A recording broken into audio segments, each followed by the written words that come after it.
Hello, I'm the nostalgia critic guy, remember? So you don't have to. Action films have come a long way, haven't they? I mean, on top of there being continuing storylines, great visuals, and interesting ideas, we've broken quite a few stereotypes as well. Today, women can be tough and developed, leading to more interesting characters, and men can be emotional and deep, also leading to more interesting characters. This is the direct opposite to the 80s and 90s, where they mainly just focused on one thing: being a male! Red meat punching boobs for my dick on an explosion with Sam Elliott's mustache! Male! We never talked about ideas or expressing our emotions. We were man this is, and we knew who the other man this is were! Schwarzenegger, man! Ford, man! Weaver! Yeah, okay, man! Van Damme, Van Man! Seagal! Wait, nah, he was never really cool, but Willis, man! We were so blood hungry for not feeling or thinking anything that our hero for a while was an emotionless robot who did nothing but kill people. Michael Bay wishes he could be as fucked up as we were. But every once in a while, a smart film would sneak in under the radar disguised as a dumb dick flick. So, your friends would be like, Devil Boner! Hey! You wanna see a film about a man's emotional struggle to hold on to his humanity? What? RoboCop! Oh yeah, I love RoboCop! You wanna see if a person's identity is based on his environment or his inner soul? Huh? Total Recall! Oh yeah, 3 Bros, I love that shit! You wanna see Stallone, Mayo, Snipes, Mayo, Gun, Mayo, battle a politically correct Orwellian universe where they sing I'm an Oscar Mayer wiener! Absolutely none of that goes together. Demolition Man! Yep, Demolition Man wasn't a huge hit with critics or the box office, but it did leave a lasting impact with people. Many still talk about it because, well, they have no idea what to clarify it as. Is it a comedy? Is it an action film? Is it smart commentary? Is it dumb violence? Even today, people had trouble clarifying whether or not this is actually a good flick. Movies that break the mold yet somehow also stay bound to it intrigue me. So is it just mindless action or a clever satire of a future that could possibly still happen? Let's take a look and decide for ourselves. This is Demolition Man!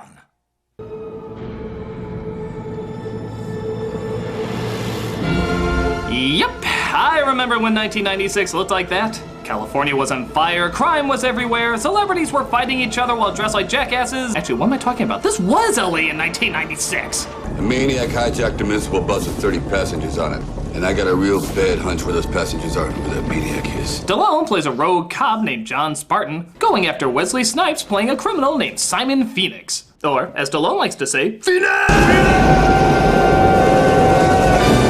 Snipes is a million flavors of fun in this movie too. Just imagine Ronald McDonald and Beetlejuice sponsored a human Happy Meal toy. Where are the passengers? Fuck you! Where are they, Phoenix? I swear, I'd lose my head if it wasn't attached. I'll keep that in mind. Believe it or not, this actually made moviegoers feel smart in the day. Like, they were clever enough to pick up on that incredibly subtle foreshadowing. It's kind of like showing Bambi's mom taking out life insurance. It's not as subtle as you think.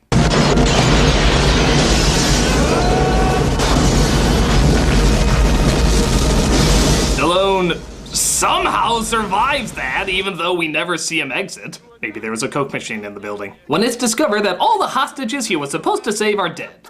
Bodies everywhere. There must be 20 or 30. See that, Captain? I told him. He said he didn't care. Oh my God, how could you sacrifice all those innocent people? This also somehow lands him a life sentence frozen in stasis. Now, how the fuck is that possible? The court will now listen to the prosecution from an obviously lying psychopath. Hey, I told him about the hostages. He said he didn't care. A compelling case with a lot of hard evidence. Now, the defendant has put in years of loyal service, taking down hundreds of criminals. How do you plead? Your Honor, it's very close.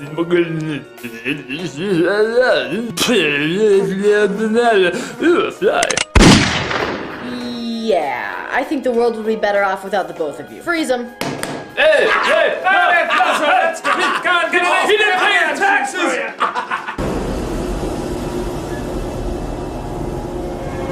I love you. I was frozen to death. He's put on ice until years later, where the future has practically obliterated crime. Presumably because of one night where all crime becomes legal. Hey, don't question it, it just works! This brings us to Lieutenant Huxley, played by Sandra Bullock, who is not in between Miss Congeniality and the Heat, so she's allowed to actually be funny here. Which is more than I can say for others. Greetings and salutations. Welcome to the emergency line of the San Angeles Police Department. Which movie would you like me to ruin for you? But we find this future comes with a price. Anything bad for you is illegal. Smoking, high cholesterol, uneducational toys, eyebrows, even swearing gets you a fine. Sanctimonious asshole. Melina Huxley, you are fined 1/2 credit. You shit. Johnsman, you are fined. Johnsman, you are Johnsman. That's nothing. To cut down on my swearing, I put electric shocks on my balls. Oh, I can't even say balls! Oh, Jesus! Oh! It really works. Even though Huxley likes this world fine, she does long for the days of action. As you can see, having surrounded herself in 20th century nostalgia. Loser. What I wouldn't give for some action. But action is around the corner when Phoenix is woken up for his parole hearing. Mr. Simon Phoenix, one of our first and most illustrious members. You will steal me an everlasting gobstopper. But Phoenix escapes using the warden's eye to sneak out. He disguises himself as Dennis Rodman the Menace when the police finally track him down. Demand maniac lie down with hands behind back. Lie down with your hands behind your back. Yeah, this is what every minority wishes the LAPD was like. We're police officers. We're not trained to handle this kind of violence. The police are scared shitless, not knowing how to handle him, and he ends up escaping. Of course, they figure out the only way to catch a maniac is to send in a maniac, so they unfreeze Stallone to go after him, seeing how his past work precedes him. Are you sure this is real life? How can you justify destroying a $7 million mini-mall to rescue a girl whose ransom was only $25,000? Fuck you, lady! I have no joke for that, it's just everybody deserves to hear that line. They set him up against a cheese grater and let him know the situation. The year's 2032. I had a wife. What happened to my wife? Her light was extinguished in the big one of 2010. Oh yes, we all remember the big disaster of that year. We didn't thaw you out for a family reunion. Consider it fortunate the lieutenant even bothered to do a probe on your wife. I think that's the wrong Stallone movie. Cigarette, any cigarette. Smoking is not good for you, and has been deemed that anything not good for you is bad, hence illegal. Alcohol, caffeine, contact sports, meat. By God, it's a future if it was run by MSNBC. This is a cautionary tale from Tea Partiers, isn't it? Bad language, chocolate, gasoline, uneducational toys, and anything spicy. Oh yeah, if anything bad for you is illegal, then what's Rob Schneider doing in this movie? Not many people get a second chance, John Spartan. Stallone, of course, takes the job, puts on the uniform, and partakes in probably the strangest joke of the movie. You're out of toilet paper. Did you say toilet paper? Oh, they used handfuls of wadded paper back in the 20s. I'm happy that you're happy, but the place where you're supposed to have the toilet paper, you got this little shelf with 3 seashells on it. He doesn't know how to use the 3 seashells. And in case you're wondering, no, they never explain how to use the 3 seashells. Again, like most of the film, I can't tell if this is brilliant or stupid. It's driven anyone who's seen the movie insane. There's memes, fan theories, even years later at the premiere of Gravity, one of the biggest groundbreakers of the past decade. What's Sandra Bullock being questioned about? It's absolutely nuts. And I plan to get to the bottom of it. Malcolm, Tamara! You summoned?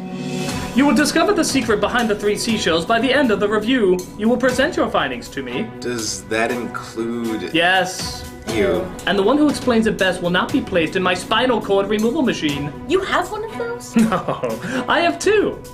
1 for each of you. As soon as I bang my 3 seashells gong, your task will begin. Come on, man, you can't be serious. May the odds ever be in your favor. Away with you! Anywho, he rejoins an old friend who's so wise, sagey, and black that you're kind of wondering how the hell he never made it in a Stephen King film. I remember when you were a snot-nosed rookie pilot. They finally grounded me. Shit, you're a damn good flyer. They seem to be friends, yet he speaks to him in the most profane manner. Well, if you had read my study, you would know that this is how insecure heterosexual males used to bond. Fuck yeah! I should really get rid of that! Dr. Farnsworth tells him that the only guns that can be found anymore are at a museum, which is exactly where Phoenix ends up going to load up. On the way there, he listens to what are some typical catchy tunes. The #1 request of the day, Armor Hot Dog. Kids eat Armor Hot Dog. Oh, wow. Sissy kids. Even kids with chicken pox love hot dog. Armor Hot Dog. My God, a future where everyone is sensitive, can't take a joke, and is obsessed with the past? It's a future run by Tumblr. Somebody put me back in the fridge. What seems to be your boggle? My boggle? Christ, I woke up in Canada.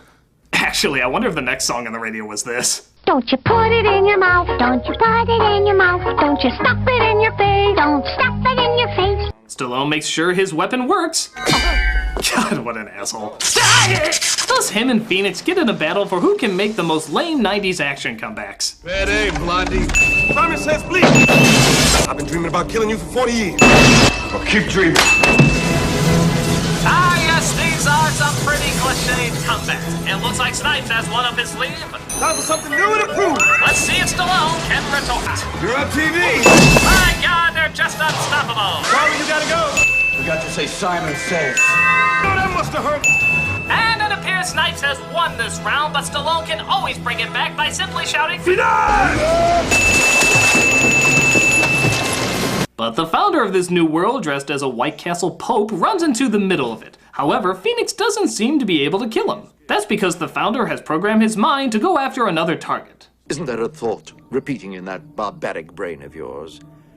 The name Friendly, Mr. Edgar Friendly. Don't you have someone to kill? But he didn't say, would you kindly? Then go and do your job. Penis! Did he just say penis? Penis! You hear it too! You hear it too! Don't act like you don't! Did he just decide to play a sporadic version of the penis game? Penis! Penis! Penis! Penis! Penis! Penis! So after, quote, saving his life, the founder invites him to dinner. Please, I insist. I would like you to accompany me to Taco Bell. A Mexican restaurant so popular, it was rejected from Mexico twice. Look it up, it's totally true, there's hope for humanity! You might be wondering, why the hell was he invited to Taco Bell of all places? Well, in one of the most painful of product placements until Adam Sandler became a movie star, they give us this vague yet utterly forced excuse. You do not realize that Taco Bell was the only restaurant to survive the franchise wars. So? So, now all restaurants are Taco Bell. Okay, screw the seashells, which I'm sure you'll need to bring a lot of going to Taco Bell, but what on earth were the franchise wars? Was it like the Burger King and his Spartan cows against Colonel Sanders and his mutated chickens? This movie needs a prequel! But hey, just when you think Stallone can plug anything else in this movie. It's the Schwarzenegger Presidential Library. Wasn't he an actor when you... Stop, he was president? Yes. Even though he was not born in this country, his popularity at the time caused the 61st Amendment, which states that... I don't want to know. That's right, he had it made! And then he had his made, and everything went downhill from there.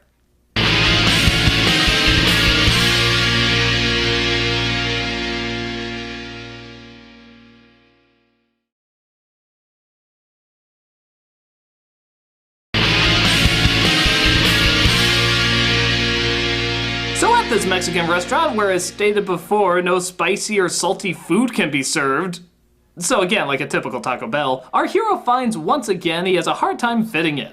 What would you say if I called you a brutish fossil, symbolic of a decayed era, gratefully forgotten?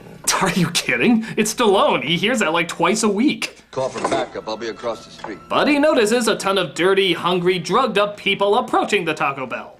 Again, some things never change. Please, don't! What the hell? But he finds out this group lives underground because they don't agree with living in such a fascist world. The last remaining criminal element in the city. But plans are in progress to purge this peril from our day. You are even better live than on Laserdisc. They could come back. Hussey, look, this isn't the Wild West, okay? Hurting people's not a good thing. Well, sometimes it is, but not when it's a bunch of people looking for something to eat. Again, no joke, just good line. So we see Phoenix goes underground to kill the leader of the rebels, just so he can come right back up to say he needs help. I'll need about 5 or 6 more special men. The founder agrees to thaw out some of his criminal buddies to help, while Huxley straight out asks our hero for quite a proposal. I was wondering if you would like to have sex. Now? Mm-hmm. Oh, yeah. Time to let out the sexual cry of the Stallone. Penis! Penis indeed. But it's a little different in the future, as the world partakes in what I can only describe as virtual boy sex. That came out much worse than I intended. As did that. But you'll see what I'm talking about.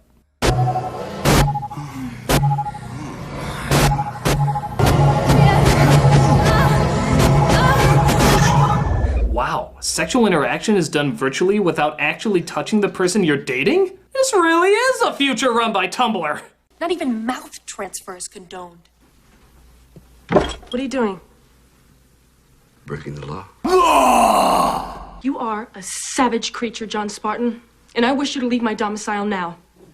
She throws him out, but it's okay. As part of being a man movie, we of course get some completely pointless nudity. Hi, Martin. You know, I was thinking. Oh my God, I'm sorry, wrong number. Who was that woman? Why was it worth 2 seconds showing off her tits and ass?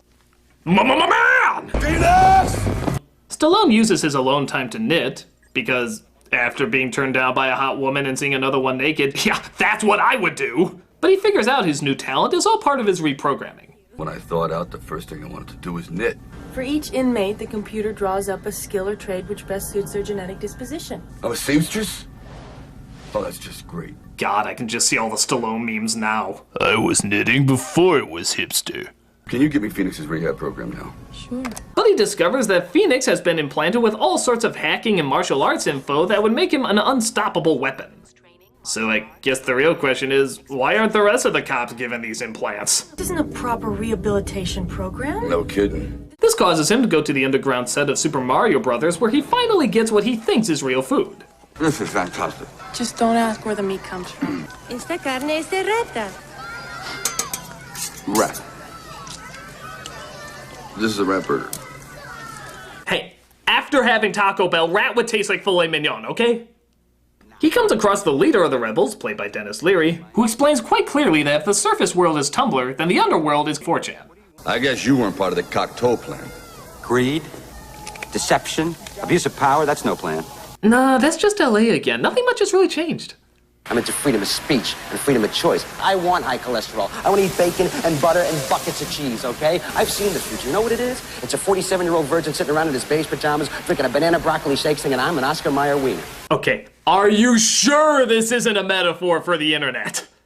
But Phoenix and his new gang spot our heroes, leaving him wide open to be shot in the— oh, for God's sakes, they were right there! How could you possibly miss them? It's like— how is that possible? You better shout Phoenix to make me feel better. It actually does.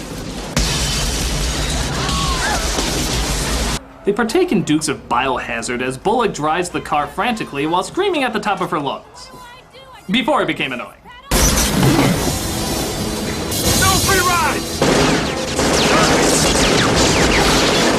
Seriously? Did you just set your gun to hit everything but Stallone? Mr. Magoo could aim better than you!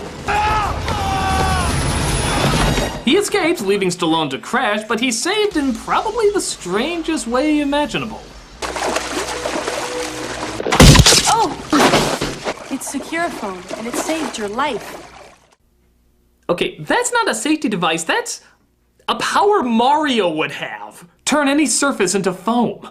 Oh, and I'm so glad that gunshots, wall slamming, and doors flying don't set it off. I think it's on a little bit of a delay. I'll have carte blanche to create the perfect society. My society. Phoenix finds he still can't kill the founder, but like a moron, he forgot to program that into the other criminals. So he hands the gun over to a thug played by Jesse Ventura. Yeah, I'm pretty sure that's how he got his other political job too. He plans to thaw out all the criminals to cause chaos, which means it's up to our two main heroes to save the day. Our one main hero to save the day. Yep, another trope of the Mayon movie is that the final battle always has to be Mayano y Miyano. Yeah, even though she's proven she's a pretty badass fighter and even saved Stallone a couple of times. My testicles must show I can handle this on my own. So yeah, let's play a game called What Huxley Could Have Done While Stallone Gets His Ass Kicked. Wish you the best of luck, sir.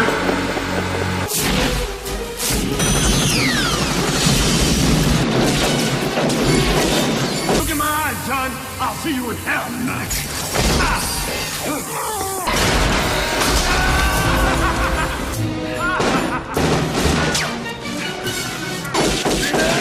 Okay, she could not shout Phoenix. That's the one thing only Stallone could do. And even that's kind of debatable. Phoenix! I'm gonna make that my ringtone. In a kind of ripoff of Terminator 2, Phoenix is covered in frozen liquid, resulting in Stallone, what else? Knocking his block off. I can just see the wheels turning in Stallone's head, thinking of every witty line. Let's keep ahead. Don't lose your head. Henry David Thoreau once said, it's better to have your head in the clouds and know where you are than to breathe the fucking thus causing the big exploding science ball to go off, resulting in, of course, the place being blown sky high. Or at least a small corner of it. Really? You open the movie with this? And then you end it with this? That took up a corner of the screen. You still have all that building to blow up. It's like a domino set you never get to knock over. Next to a bomb! What will we do? How will we live? When they try to figure out what will happen to the future of Portlandia, Stallone gives some advice. I'm gonna tell you what you're gonna do. Why don't you get a little dirty? You a lot clean. And somewhere in the middle, I don't know, you'll figure it out. Wow. Not since his thrilling speech to the Russians in Rocky IV has his diplomacy ever been so eloquent. Somewhere in the middle, I don't know, you'll figure it out.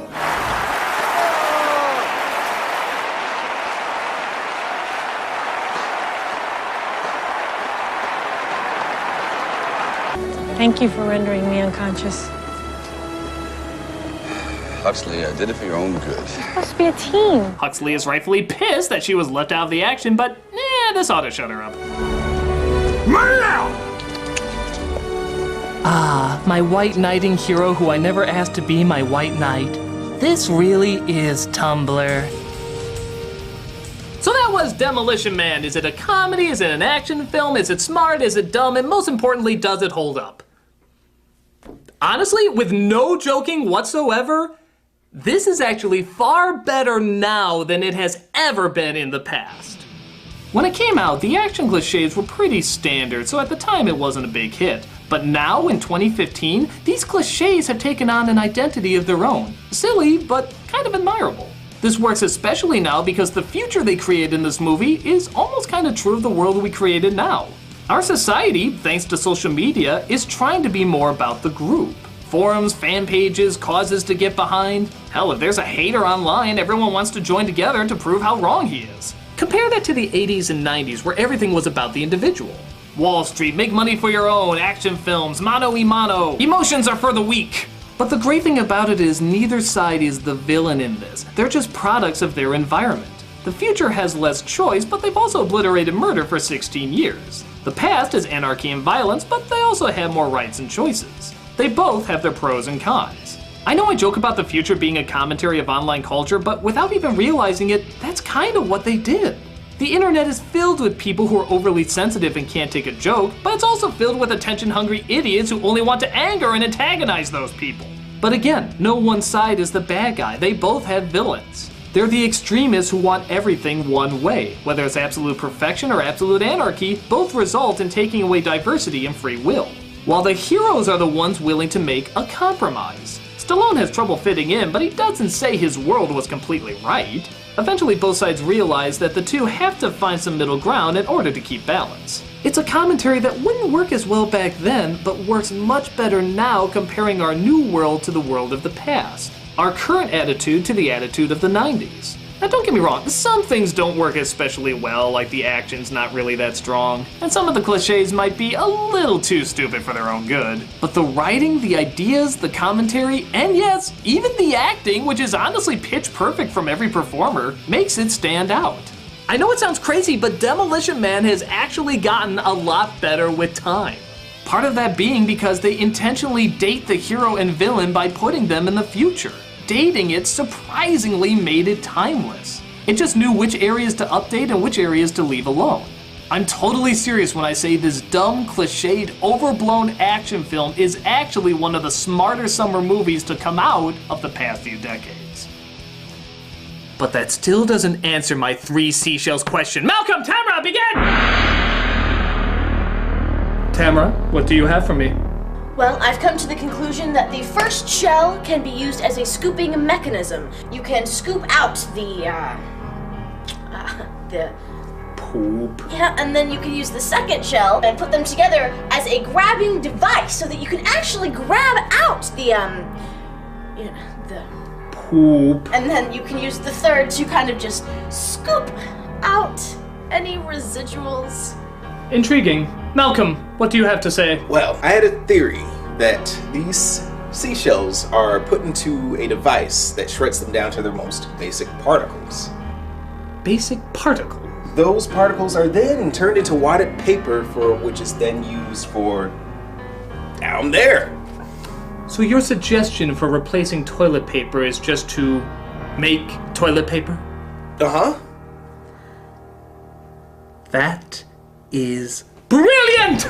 The world will call you a hero and I will marry you and munch off your money! Guards, take her away! Wait, we have guards? Pick up your weapon! Oh, my God!